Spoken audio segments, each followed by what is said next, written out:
for a part of it came from a star that exploded too long ago to imagine. This part of me was formed from a tongue of fire that screamed through the heavens until there was our sun.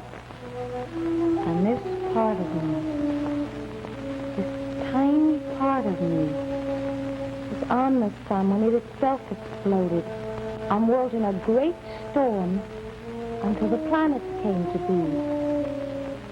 And this small part of me was then a whisper of the earth. And he said this thing was so small. This part of me was so small it couldn't be seen. But it was there from the beginning of the world. And he called this bit of me an atom. And when he wrote the word, I fell in love with it. Atom. Atom. What a beautiful word. Mr. Goodman, I give her every opportunity at home. Both girls have their own desks. I even put 150-watt bulbs, right? Well, some days she just doesn't feel like going to school. I appreciate your interest, Mr. Goodman, I really do. Thank you. Goodbye. Matilda, that certainly wasn't very nice to tell them that I was forcibly detaining you from school. That Mr. Goodman thinks I'm running some kind of a concentration camp.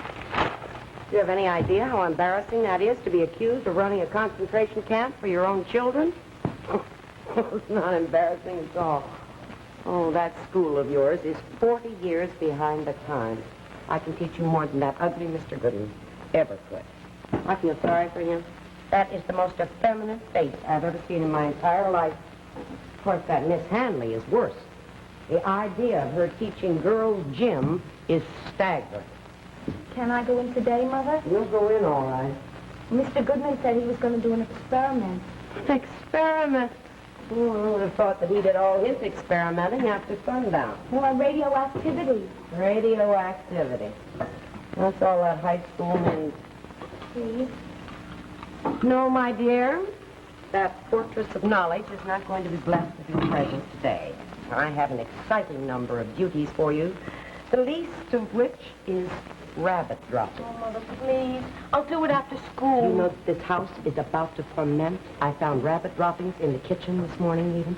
Now, if you don't get a move on, you're going to get rabbit stew. Well, I could do it after Mr. Goodman, because I'll say I'm ill and I'll ask for a You want me sick-pack. to chloroform that thing right this minute? No. Then shut up. You have devil's kiss down there? If you don't hurry, you're going to be late for school. Well, I couldn't very well go in without devil's kiss now, could I? Oh, is there anyone who goes to that school who doesn't have this stuff all smeared all over their lips? Well, nobody I know, except Tilly, that is. Yeah. Well, if she had a little lipstick on, I bet they wouldn't have laughed at her so much yesterday. Why were they laughing? The assembly. Didn't she tell you about the assembly? What's she talking about? I thought she'd tell the whole world. Imagine, right in front of the assembly with everybody laughing at her. She was cranking this model of something. The atom. Yes, this model of the atom. It had this crank in a long tower, so that when you turned it, all these little colored balls went spinning around like crazy. And there's Tilly cranking away, looking weird as a peach, with that old jumper with the dirty slits and the lightning here, cranking away, while some boy with glasses is reading this stupid speech. And everybody burst into laughter until the teachers yelled at them. Oh, and all day long, the kids kept coming up to me and saying, "Is that really your sister? How can you bear it?" And, you know, Chris Burns says to me, "She looks like the one that went to the loony doctor." I could have kissed him there and then. Matilda, if you can't dress yourself properly for school, I am not going to let you go back there anymore. And I certainly don't like the idea of they're laughing at you. When they laugh at you, they're laughing at me. And I don't want you cranking any more at them. You're almost out of devil's kiss. If you don't put so much on, there'll be some left. Who's that calling? Matilda turned me in to the academic Gestapo. Can I earn a cigarette this morning? Was Mr. Goodman her science teacher? Yes. I figured it would be. Do it up high. What made you think it'd be Mr. Goodman? Well, he called me out of sewing class yesterday. Yeah? I remember, because my blouse wasn't all buttoned. And he wanted to know why Tilly's out of school so much. What'd you tell him?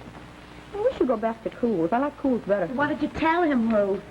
I told him you were ill, and he wanted to know what kind, so I told him you had leprosy. You didn't. Oh, you should have seen his face. He was so cute. And I told him you had ringworm and gangrene. And I told him you had what Mother's last patient had. What's your name? Impetigo. Yeah, something like that. You tell me you didn't, Ruth. Okay, I didn't. But I really did. He knew you were only joking. And then I told him to go look up the history, and he'd find out. Whenever they look up the history, then they don't bother me anymore, because they think I'm crazy. Ruth, And I told them the disease you had was fatal, and there wasn't much hope for you. what's the history like? Oh, it's just a little folder with the story of our lives in it, that's all. I read the whole thing last term when Miss Hanley dragged me into the record room because I didn't want to climb the ropes in gym, and I told her my skull was... Lower. You should make up your mind. You know, I really did think my skull was growing. Either that or a tumor. So she dragged me out of gym class. Yeah. And she thought I couldn't read upside down while she's sitting opposite me with the history, but I could. What does it say? Oh, it says that you're divorced, and that I went crazy, and Daddy took a heart attack at Star Lake, and now you're a widow. There. And Keep it right says there. I exaggerate and tell stories, and I'm afraid of death and have nightmares and all that stuff. Yeah, what else does it say? Well, I don't know. Remember this, remember that. I can't remember everything, you know. Today I saw it. Behind the glass, a white cloud began to form. He placed a small piece of metal in the center of the chamber, and we waited until I saw the first one. A trace of smoke that came from nowhere, and then disappeared. And then another, and another, until I knew it was coming from the metal. They looked like water sprays from a park fountain, and they went on and on for as long as I watched. In front of my eyes, one part of the world was becoming another. Atoms exploding, flinging off tiny bullets that caused the fountain. Atom after atom breaking down into something new.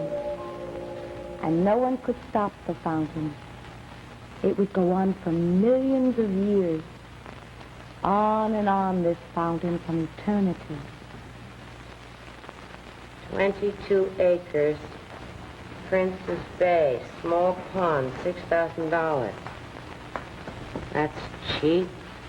Must have an easement. Gee, if I had the money, I'd take a look at it.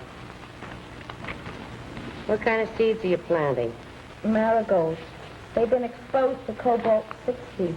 God, what I could do with 22 acres. You know, I'm thinking of getting rid of that and turning this place into something. I've been thinking about a tea shop. Matilda, have you noticed that there aren't many tea shops around here anymore? Yes. This is just the type neighborhood where a good tea shop could make a go of it. What's cobalt-60? Well, it's something that causes changes in seeds. Mother, he set the cloud chamber up just for me. And he told me about radioactivity and half-life. And he got the seeds for me. They've been exposed to radioactivity. Radioactivity. I've only heard of radioactivity in connection with sterility. And if there's one thing you don't need to worry about with all your problems is sterility. Well, they're going to be my science fair project. Well, maybe I'll win something. That's the laugh. Why don't you plant plain old tomatoes? Then when you lose, you can at least eat them. Anyway, I don't like the idea of you planting anything here in the living room. Oh, Mama, just let me keep them here for a week or so till they get started. And then I'll transplant them to the backyard. What is half-life? The half-life of polonium-210 is 140 days. The half-life of radium-226 is 1,590 years. The half-life that you are giving me a headache. Well, look who's here. It's Nanny. Nanny came out here all by herself. I'm going to need a cigarette for this.